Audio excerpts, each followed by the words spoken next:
Que a graça e o amor do Pai, do Filho e do Espírito Santo repousem sobre a sua vida. Que você seja alcançado pelo Espírito Santo de Deus, pela paz que vem de Cristo, a paz que excede todo o nosso entendimento, pelo amor de Deus o Pai. Amor tão grande que foi capaz de enviar o que ele tinha de mais precioso, de mais valioso, o seu melhor, o seu único Filho, para que todo aquele que nele crê não pereça, mas tenha a vida eterna. Que você seja cheio da presença do Senhor e que você deseje essa presença. Porque não basta apenas você assistir, você ouvir, você apreciar, você sentir aquela paz naquele momento e depois, como diz o ditado, deixar entrar no ouvido e sair no outro. Achar apenas aprazível, se sentir bem. O que vai fazer a diferença na vida daquele que ouve é praticar, é de fato crer e colocar em ação a sua fé, como eu. Não adianta eu ouvir o que Deus quer que eu faça e não fazer. Não adianta eu entender pela palavra as decisões que eu devo tomar, como eu devo agir, como eu devo me comportar, como eu devo ser como filha, como esposa, como serva de Deus, como irmã. Não adianta. É como eu ter o mapa na mão e não colocar o pé no caminho e passar pela trilha que o mapa já me deu. Eu não vou chegar a lugar algum. O que faz a diferença na vida de um homem, na vida de uma mulher, é ouvir e praticar a palavra de Deus. Esse sim, o próprio Jesus o compara a um homem que edificou a sua casa sobre a rocha. Quando vier a chuva, der contra aquela casa, soprar os ventos, transbordar os rios, a casa vai ficar de pé, porque ela foi edificada sobre a rocha. E a rocha aqui é Cristo. A pedra principal, a pedra angular, a pedra fundamental. De fato, o alicerce inabalável que mantém uma casa de pé. Mas aquele que ouve, pode até gostar, achar bonito. Nossa, eu gosto tanto de ouvir a palavra de Deus, eu gosto tanto de ouvir um louvor a Deus, eu sinto uma paz, uma coisa tão gostosa. Mas ela não crê, de fato, ela não pratica aquilo que ela ouviu. É semelhante ao homem que edificou também a sua construção, a sua casa, porém sobre a areia. Quando vier a mesma adversidade que veio contra a primeira casa, que foi edificada sobre a rocha, os rios que transbordaram, o vento forte que bateu contra aquela casa, a chuva impetuosa, é fato, a casa vai cair. Por quê? Porque a casa estava edificada na areia, a comparação daquele que ouve e não pratica. É como um filho que ouve do pai e da mãe a instrução de como ele deve comportar na escola, de como ele deve ser um bom filho e não fazer nada em relação a isso. É como um aluno que conhece as regras da escola, mas não segue. É como uma pessoa dirigindo um veículo, ou até mesmo um pedestre, ou um motociclista no trânsito, que não segue as regras de trânsito. Vai dar ruim. Vai dar ruim. É fato. É indiscutível. Então a palavra de Deus, ela não é apenas para ser ouvida, admirada, para o seu prazer, o que de fato gera prazer à alma, refrigério, tranquilidade, esperança. Mas tudo isso é firme, é inabalável e permanente quando eu creio e eu vivo a palavra de Deus. Mas hoje o que eu quero compartilhar com você aqui nesse vídeo tão breve, que está ardendo dentro da minha alma, é uma parábola muito conhecida que talvez você já tenha ouvido, que é a palavra do rico e do fariseu, quando os dois subiram ao templo para orar. Está no livro de Lucas, capítulo 18, a partir do versículo 9. E então Jesus conta aos seus discípulos: alguns que confiavam em sua própria justiça e desprezavam os outros, Jesus contou essa parábola. 2 homens subiram ao templo para orar. Um deles era o fariseu e o outro, o publicano. O fariseu era aquele religioso, com suas vestes longas religiosas, com os seus filactérios na sua cabeça. Filactério era uma caixinha que eles colocavam na testa, amarravam na testa, e nessas caixinhas tinham os mandamentos do Senhor, para mostrar que estava ali, colado neles, que eles praticavam, que eles viviam. As suas vestes tinham franjas longas, eles oravam alto para serem vistos, tinham tantas práticas, até pregavam a palavra, falavam dos mandamentos de Deus, mas não praticavam. Eram duros com suas doutrinas, criadas por si próprios, pelas suas próprias, como que eu posso falar, os seus próprios mandamentos, as suas próprias regras. Eles obedeciam mais às suas regras do que a palavra de Deus. E quando pregavam, a palavra de Deus não viviam. E o publicano era aquele que cobrava impostos do seu próprio povo, porém era aquele que cobrava mais. Era, infelizmente, eu falo isso com tristeza, e nós vemos muito hoje, naquele meio deles era considerado até normal pedir um pouquinho a mais. E eram pessoas muito odiadas pelo seu próprio povo. Então eram vistos como corruptos, ladrões. À distância, por favor. E aí subiram os dois ao templo para orar. Aquele que era odiado, o publicano, e o religioso. Entre aspas, santo. E então o fariseu, o religioso, em pé, ele orava no seu íntimo: Deus, eu te agradeço, porque eu não sou como os outros homens, ladrões, corruptos, adúlteros, e nem mesmo como este publicano. Eu jejuo 2 vezes por semana e dou dízimo de tudo que eu ganho. Santidade, hein? Versículo 13. Mas o publicano ficou à distância, e ele nem ousava olhar para o céu, mas batendo no peito. O religioso orava no íntimo, dentro dele mesmo.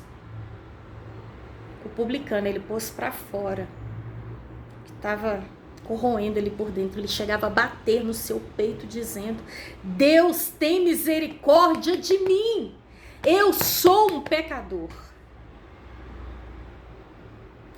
E eu lhes digo que este homem, e não outro, Jesus contando essa parábola para os discípulos, eu lhes digo que esse publicano, corrupto, ladrão, este foi justificado para sua casa diante de Deus, e não o religioso que se achava. Eu lhes digo, pois quem se exalta será humilhado, e quem se humilha será exaltado. Todos nós temos erros, temos falhas, temos defeitos, e para alcançarmos a misericórdia do Senhor, nós precisamos pôr para fora. Precisamos mostrar para Deus quem realmente somos, e não achar que somos não sendo coisa alguma. É por isso que Deus resiste ao soberbo, mas dá graça ao humilde. É por isso que o orgulho, ele precede a queda, a ruína. Mas aquele que a si mesmo se humilha, vê as suas falhas, reconhece as suas faltas, os seus defeitos, as suas imperfeições.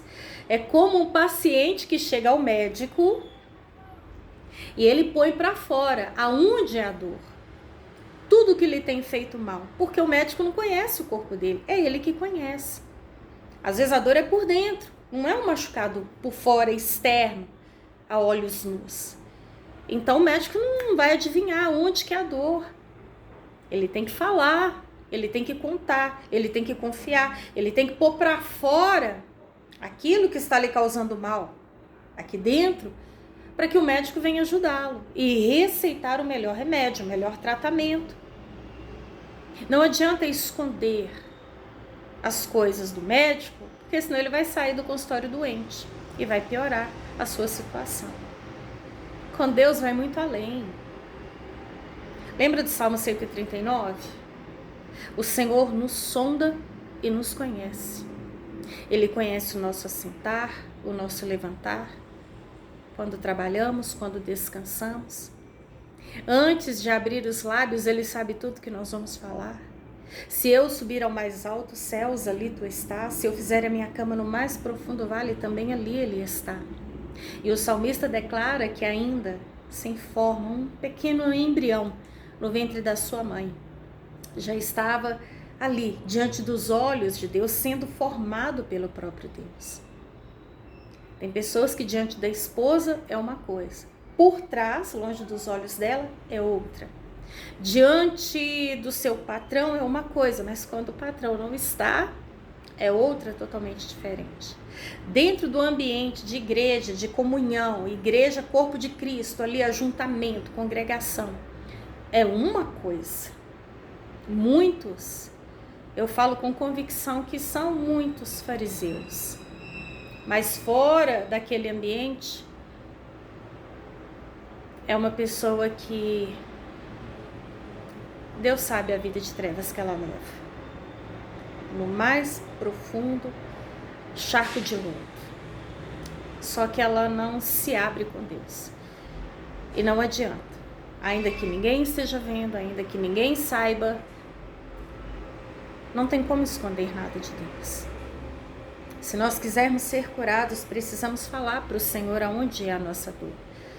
Se nós quisermos ser libertos, precisamos falar para Deus aquilo que nos prende. Porque muitas pessoas não estão presas apenas fisicamente, seja no vício, seja numa imoralidade pornográfica, seja numa prática ilícita, numa vida criminosa, de mentiras. Talvez ninguém está vendo por fora, mas é uma pessoa que aqui dentro ela maquina o mal, ela é invejosa, ela é ciumenta, ela é avarenta, ela é egoísta, ela é soberba, ela peca nos pensamentos. Se nós quisermos ser curados, precisamos falar para Deus quem de fato nós somos. E é melhor falar porque Ele já sabe. Não tem como esconder nada de Deus. Ninguém se oculta dos olhos de Deus.